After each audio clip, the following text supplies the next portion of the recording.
Hey everyone, I want to introduce you to Starting Block, the best co-working space in Madison.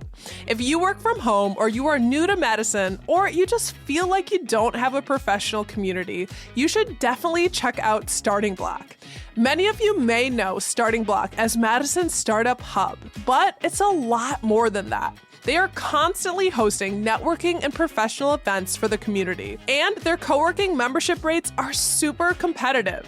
So if you're tired of working from home or you want to build your professional community, check out Starting Block at startingblockmadison.org.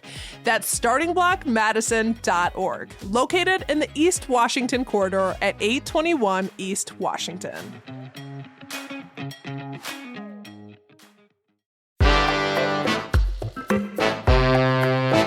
Today on CityCast Madison. Next week is Martin Luther King Jr. Day. As we approach the yearly remembrances that honor his legacy, how do we better work to see the humanity in one another? Right now at Goodman South Madison Public Library, there's a moving and personal art exhibit called I Am a Man: The Rehumanization of Black Men. It's a deep reflection by multiple local artists on the dehumanization of Black men in America. The exhibit's curator, Sharon, Bjyrd, alongside the folks from Bubbler at the Madison Public Library, have been hosting community dialogues around the show, including one coming up this Saturday, January 18th, with all the artists. Ahead of the event, we sat down with Sharon and one of the other exhibiting artists, Bjyrd, to learn more and ask about the importance of this kind of exhibit in our current social and political climate. It's Tuesday, January 14th. I'm Bianca Martin, and here's what Madison's talking about.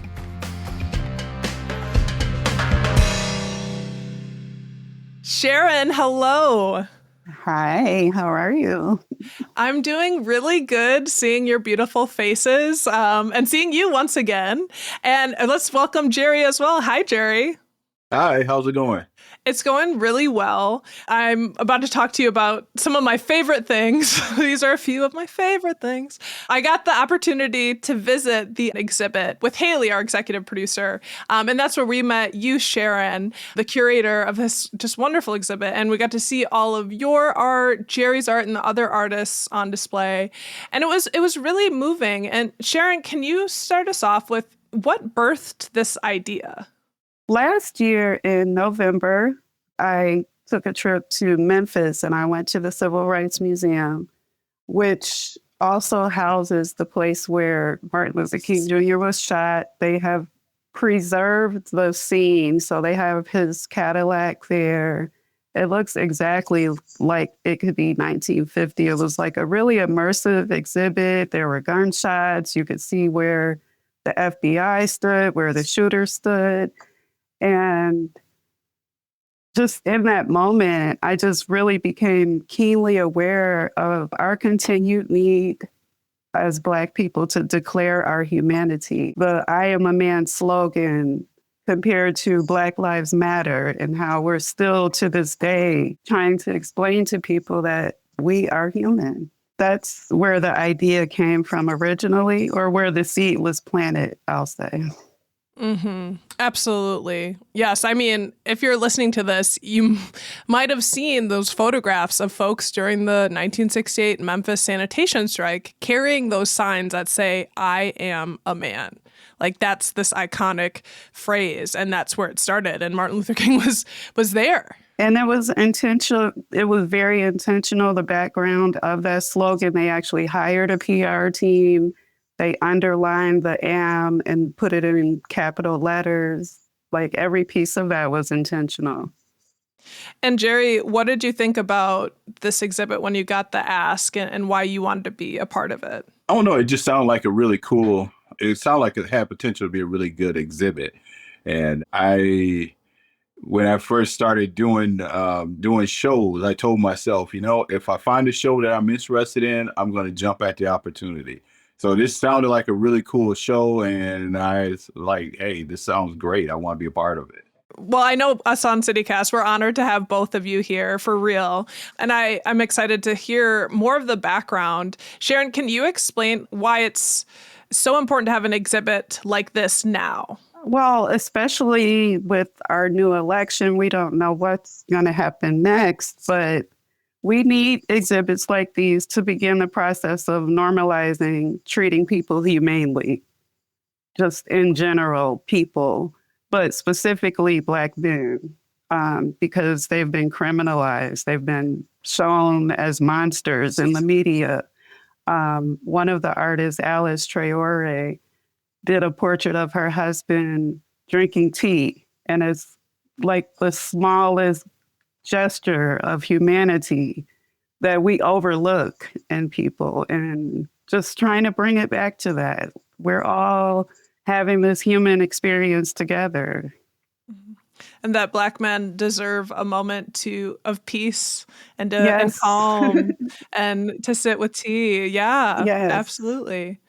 And Jerry, you speaking as a Black man, I want to hear from you about the pieces that you have in the show. Can you describe them for us?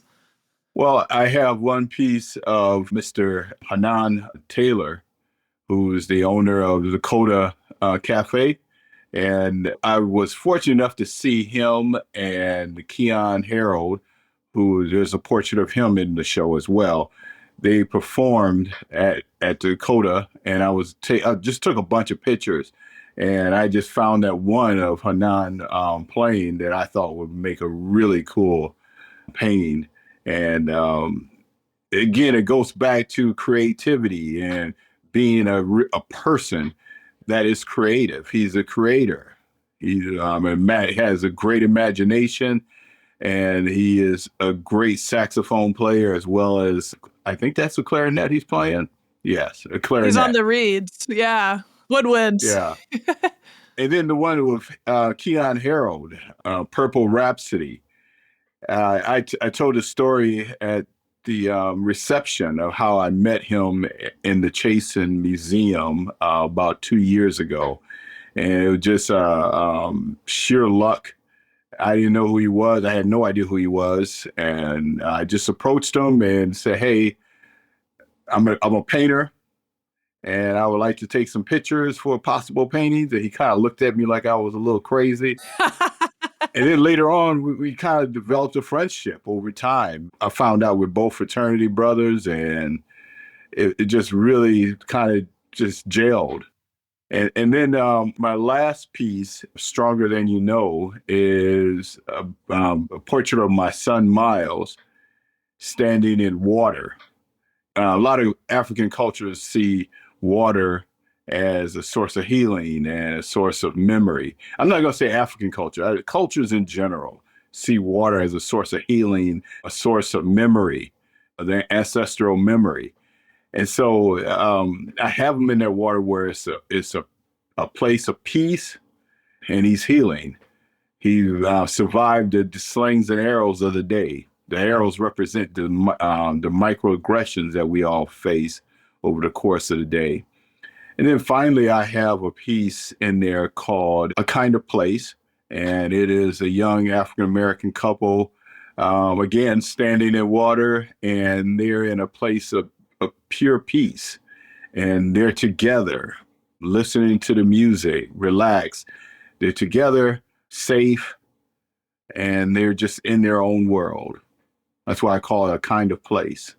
They are so powerful. Like the joy that jumps from those paintings, I seriously have goosebumps right now. This exhibit is a must-see, and your pieces really spoke to me, and their gentleness and vibrancy all at once. I mean, it's just really extraordinary. And I wanted to highlight, you mentioned, Hannah Taylor. He opened up Cafe Coda to the Black Like Me podcast with Reverend Dr. Alex G for his 10th season for that podcast, and he had me as a guest.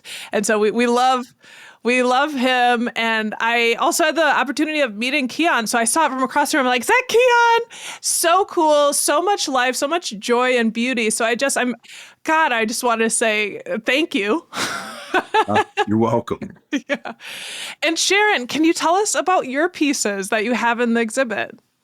I have two pieces in the exhibit. One is a painting called Little Boy Lost, which is the painting that I made immediately after my trip to Memphis. And it was just kind of a cathartic piece to kind of process this kind of new consciousness that I had. And I painted it with no idea that the show was going to happen, that it would be a part of the show. It was just kind of a for me painting to kind of get this out. So the painting is made in kind of a collage style, and I use some old slave posters as the background. And then I took them and kind of did some things to make them look older. And it's of a little boy who's behind bars, basically. And behind him is the history of slavery and the history of how we've been treated in America, basically. And then I have one other piece, I don't know if you call it a piece, kind of a sculpture-ish thing called Casualties of War, which was in the glass case. That piece is a semi-altar, and it's basically meant to bring light to how Black men are being killed over the smallest infractions. George Floyd and a fake $20 bill, Eric Garner with the selling loose cigarettes, Trayvon Martin just simply walking home. So that's what those two pieces were about. And I intentionally wanted to lay the show out in a way that went kind of from the ugly to the more pretty, more triumphant sides of Black life.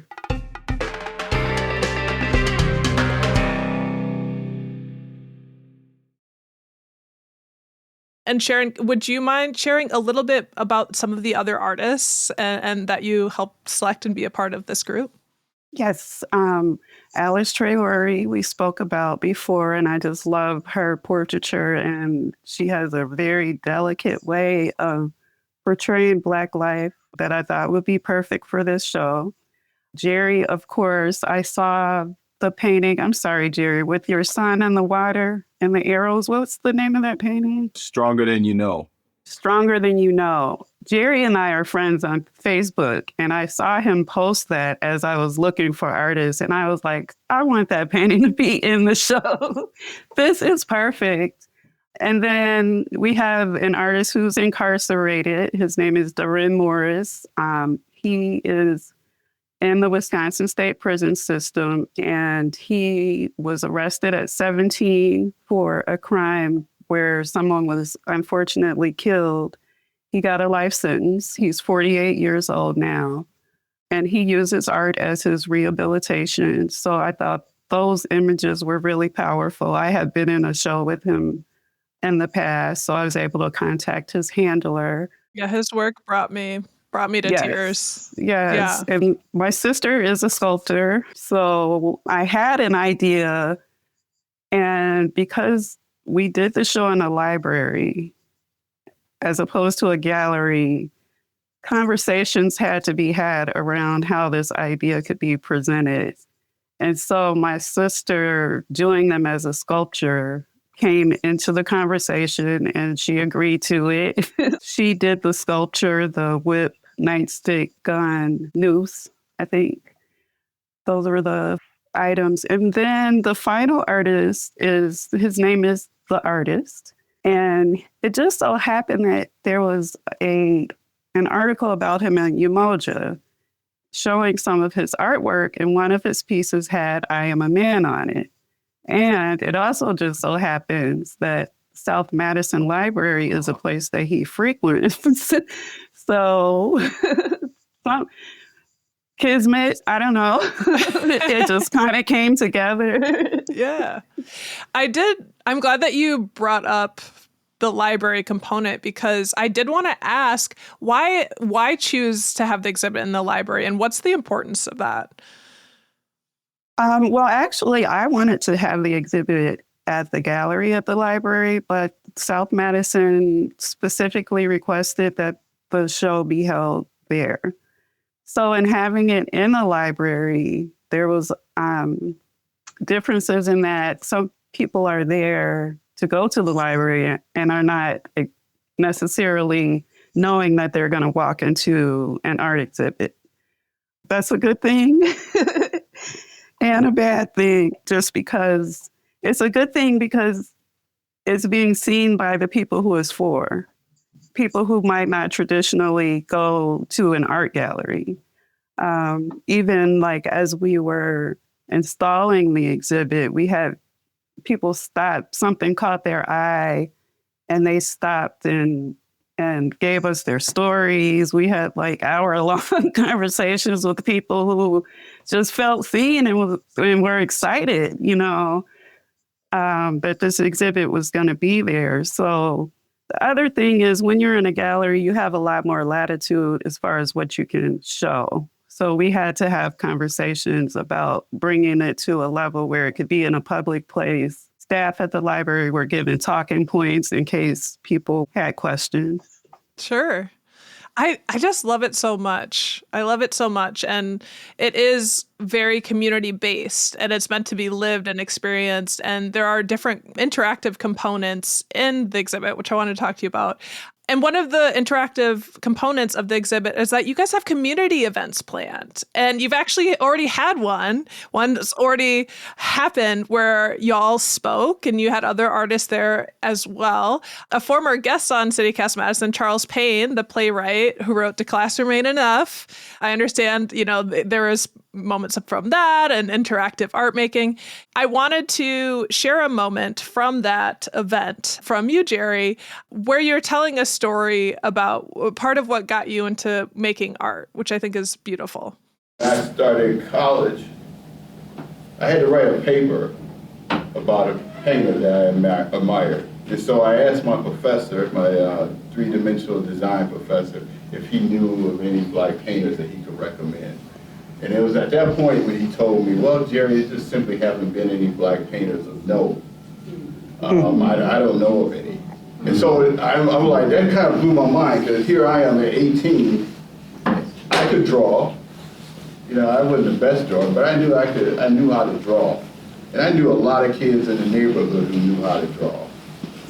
And I'm like, that can't be possible that there hasn't been any other Black painters. And so I listened to him and said, well, he is a professor, he knows. And so I'm in the library looking around for different painters, and I saw something called the Harlem Renaissance. And that was the first time I was introduced to it.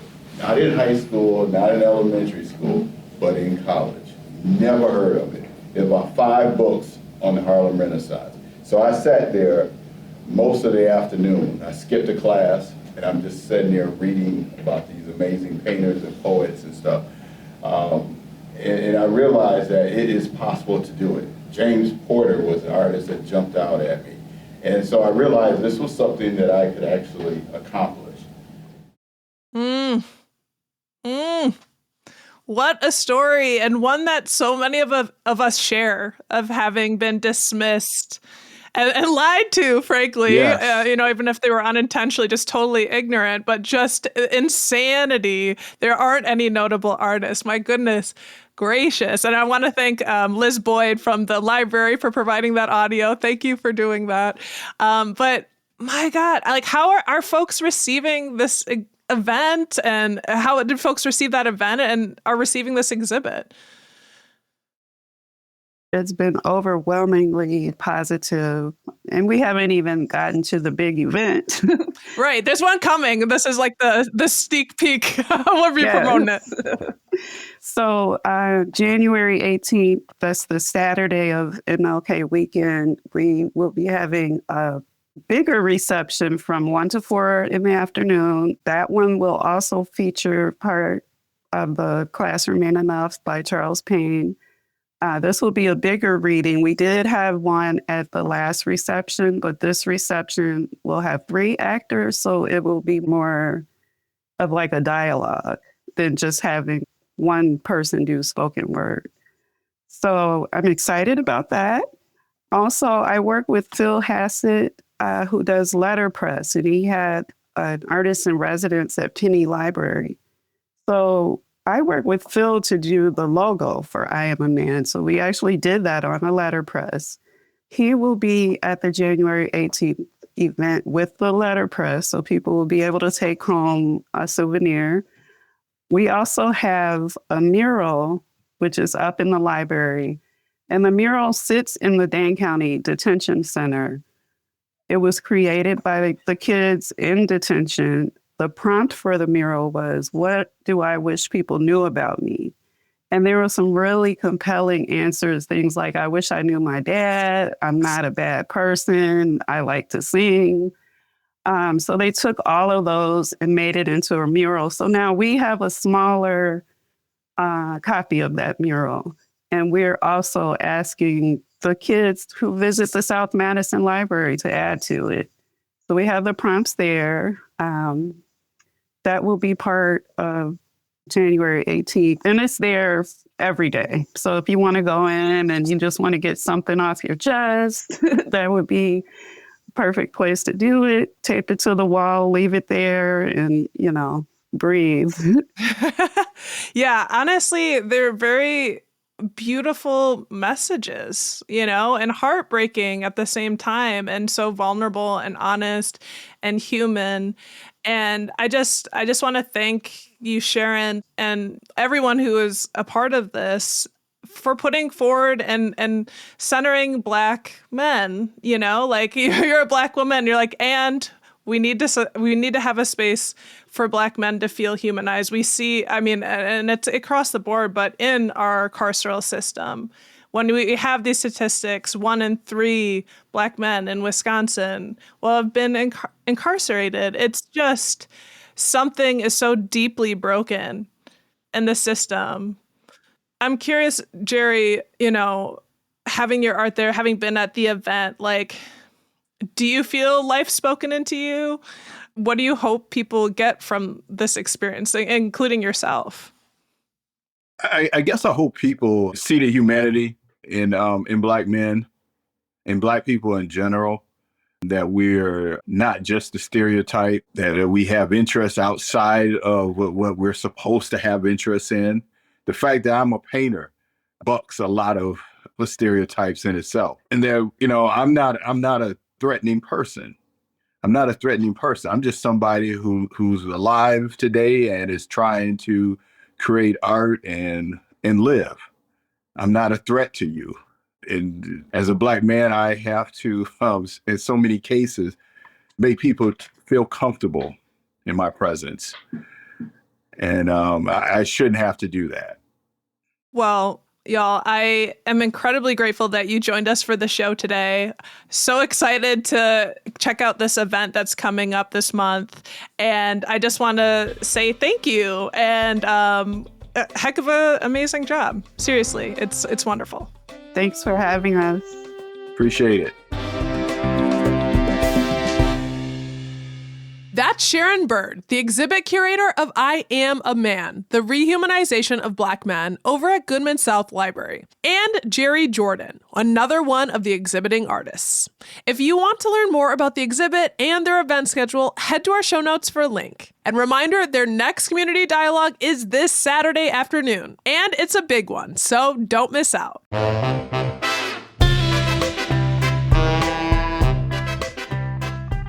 That's all for today, here on CityCast Madison. I'm Bianca Martin. If you enjoyed the show, why not share this episode with someone you know who cares deeply about social progress and art? We'll be back tomorrow morning with more stories from around the city. Until then, take good care.